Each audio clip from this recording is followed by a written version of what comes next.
నేను మేము రంగపురంలో మాధవుడనే ఒకడు ఉండేవాడు. చిన్నతనంలోనే అనేక కావ్యాలు, శాస్త్ర గ్రంథాలు చదివిన వాడిని అందరూ వాడిని మెచ్చుకునేవారు. ఎవరే విషయం గురించి అడిగినా శాస్త్రాలు ఆధారంగా చేసుకొని వివరణ చెబుతూ ఉండేవాడు మాధవుడు. వాడి తెలివికి చాలామంది ఆశ్చర్యపడేవారు. క్రమంగా మాధవుడిలో గర్వం, అహంకారం చోటు చేసుకున్నాయి. ఒకసారి ఆ గ్రామానికి తేజస్వి అయిన ఒక సన్యాసి వచ్చాడు. గ్రామం వాళ్ళ ఆయనకు బ్రహ్మరథం పట్టారు.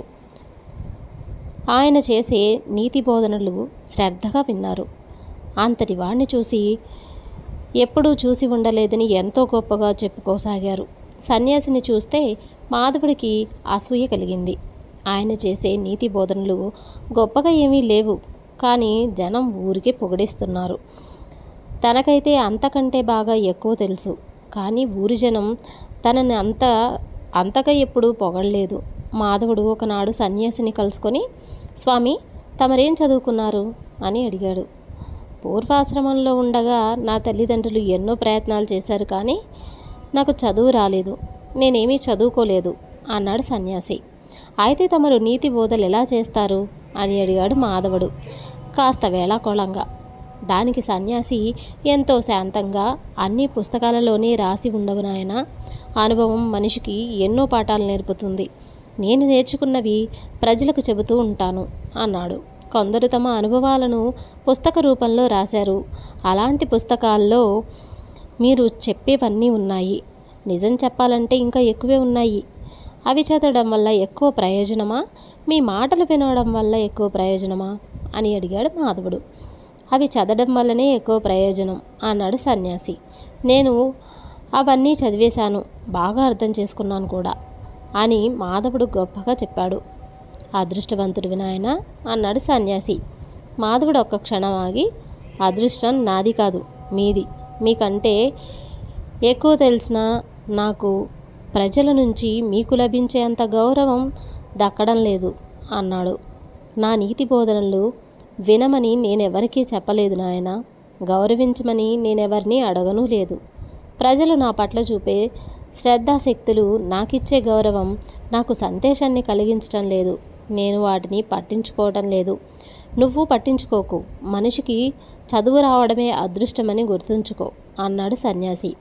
దానికి మాధవుడు విసుగ్గా, నాకంటే తక్కువ చదువుకున్నా మీరు నాకు సలహా ఇవ్వకూడదు. కావాలంటే నాతో శాస్త్రవాదనకు దిగండి, మిమ్మల్ని ఓడిస్తాను. అప్పుడు ప్రజలు నన్ను మరింత ఎక్కువగా గౌరవిస్తారు అన్నాడు. సన్యాసి నవ్వి, నేను చదువుకోకపోయినా నీ గురించి ఒక విషయం అర్థమైంది. నువ్వు చదివిన శాస్త్రాలు నీకు సరిగా అవలింపు అవ్వలేదు. ఎంత తెలివైన వాడికైనా గురువు అవసరం. నువ్వు ఒక గురువును ఆశ్రయించు, సంతోషంగా ఉండగలవు అన్నాడు. మాధవుడికి కోపం వచ్చి, ఎందుకంటే సన్యాసి ఆ మాటలు అన్నప్పుడు అక్కడున్న కొద్దిమంది గ్రామస్తులు హేళనగా నవ్వారు. అందుకని వాడు, స్వామి, తమరు చాలా ప్రాంతాలు సంచరించి ఉంటారు. నాకు గురువు కాగల అర్హత ఉన్నదనిపించే వారిని ఎక్కడైనా చూశారా అన్నాడు. మేఘనాథుడని మహాపండితుడున్నాడు. ఆయన గొప్ప కవి కూడా. తన కావ్యాలు స్వయంగా ఊరూరా తిరిగి వినిపిస్తూ ఉంటాడు. తప్పొప్పులు తెలుసుకోవాలన్నదే ఆయన లక్ష్యం. ఇంతవరకు ఆయన కావ్యంలో తప్పులు చెప్పిన వారు లేరు. ఏదో ఒక రోజున ఆయన ఈ ఊరికి రావచ్చు అన్నాడు సన్యాసి. అప్పటి నుంచి మాధవుడు మేఘనాథుడి రాక కోసం ఎదురు చూడసాగాడు. ఒకరోజు మేఘనాథుడు భార్య బిడ్డలతో రంగాపురం అనే ఊరు వచ్చాడు. గ్రామాధికారి తన ఇంట ఆయనకు వసతి కల్పించాడు. ఊరి రచ్చబండ వద్ద కావ్యపఠనానికి ఏర్పాటయింది. మేఘనాథుడు తను కొత్తగా రాసిన కావ్యాన్ని గ్రామస్తులకు వినిపించాడు.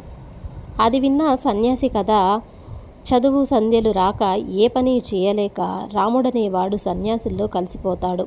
నిజమైన సన్యాసి అయ్యాక ఏ చదువు రాకపోయినా వాడు విద్యావంతులందరికంటే గొప్పవాడవుతాడు. మేఘనాథుడు ఆ కావ్యాన్ని చాలా గొప్పగా రాశాడు. అందులోని ప్రతి వాక్యము అర్థవంతంగా ఉంది. గ్రామస్తులందరూ మేఘనాథుడి ప్రతిభను మెచ్చుకోసాగారు. అప్పుడు మాధవుడు లేచి నిలబడి, మీ కావ్యం వల్ల గొప్ప ప్రమాదం ఉంది. చదువు సంధ్యలు రాకుండా ఏ పని లేకుండా గొప్పవాడవుతాడంటే ప్రతివాడు సన్యాసి కావాలనుకుంటాడు. అప్పుడు ప్రజలకు తిండి ఉండదు, ఇళ్ళు ఉండవు. చివరకు కట్టుబట్టలు కూడా దొరకవు అన్నాడు. దీనికి మేఘనాథుడు చిన్నగా నవ్వి, మనిషి కూడా జంతువే. సృష్టిలోని ఇతర జంతువులు బట్టలు వేసుకుంటున్నాయా, ఇళ్ళు కట్టుకుంటున్నాయా, పంటలు పండిస్తున్నాయా అన్నాడు. అయితే మనిషి కూడా జంతువులా జీవించాలంటారా అన్నాడు మాధవుడు. గ్రామస్తులు నవ్వారు. మేఘనాథుడు మాధవుడి కేసి ఒకసారి పరీక్షగా చూసి, మనిషి సంఘజీవి, కావాలన్నా సన్యాసి కాలేడు, కాబట్టి నీ తిండికి బట్టకు ఇంటి సమస్య లేదు అన్నాడు. గ్రామస్తులది విని సంతోషంతో చప్పట్లు కొట్టారు. మాధవుడు చిన్నబుచ్చుకున్న ఓటమిని అంగీకరించడం ఇష్టం లేక, మీరు నమ్మిన విషయాన్ని మీరు ఆచరించి చెప్పాలి. మీరు సన్యాసి అయితేనే మీ కావ్యానికి విలువ కాదంటారా అని ప్రశ్నించాడు. ఈ విషయమై మేము బాగా ఆలోచించాం. సన్యాసి అంటే ఆలుబిడ్డల్ని అయిన వాళ్లను విడిచిపెట్టాల్సిన అవసరం లేదు. అహంకారాన్ని, కీర్తికాంక్షను, స్వార్థాన్ని విడిచిపెట్టగలిగితే చాలు. మేము అదే చేస్తున్నాం అన్నాడు మేఘనాథుడు. దానికి మాధవుడు, అటువంటప్పుడు మీరు కొత్తగా కావ్యాలు ఎందుకు రాస్తున్నారు? కావ్యం రాసిన పేరు మీకే దక్కాలన్న స్వార్థంతోనే కదా? లేకుంటే ఇప్పటికీ ఎందరో రాసిన కావ్యాలున్నాయి, వాటి గురించే నలుగురికి ప్రచారం చేయొచ్చు కదా? అసలు మీ కావ్యాలకు పేరు రాయాలన్నా కీర్తికాంక్షతోనే, పేరు రావాలన్న కీర్తికాంక్షతోనే కదా ఇలా ఊరూరా తిరుగుతున్నారు అంటూ ఎదురు ప్రశ్న వేశాడు. ఇందుకు మేఘనాథుడు ఏమాత్రం చెలించక, మేము రాసిన కావ్యానికి మా పేరు ఉండకపోతే అది అసత్యమవుతుంది.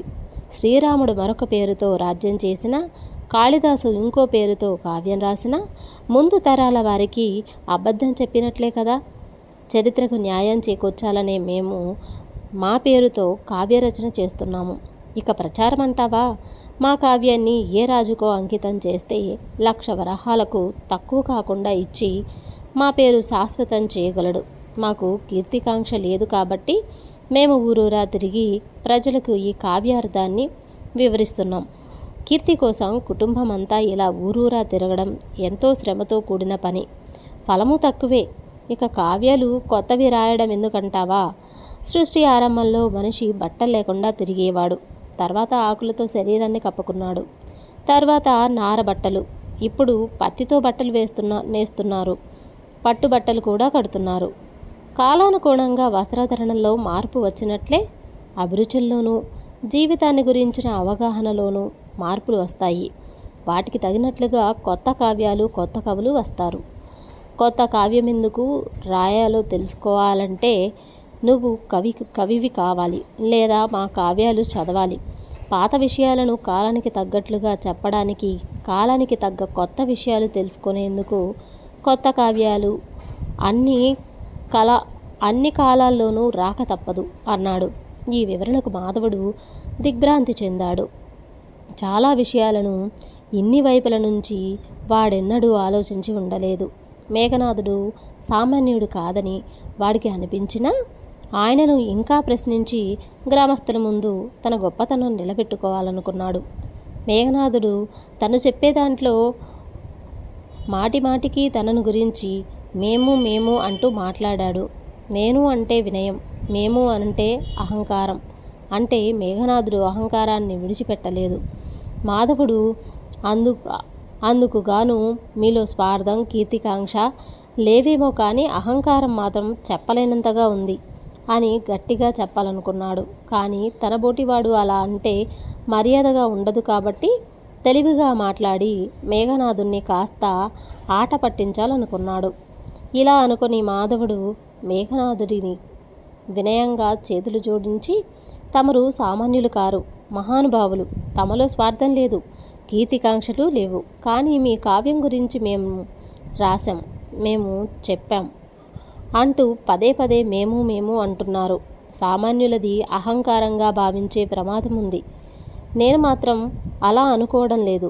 మీరు ఒకరు కాదు, 2 3 అయి ఉంటారు, అవునా అని అడిగాడు. మేఘనాథుడు ఏమాత్రమో కోపం తెచ్చుకోకుండా, అవును నాయనా, సరస్వతి ప్రసన్నురాలైన మేఘావతి నా భార్య కావటం ఎంతో అదృష్టం. నా అసలు పేరు రంగనాథుడు.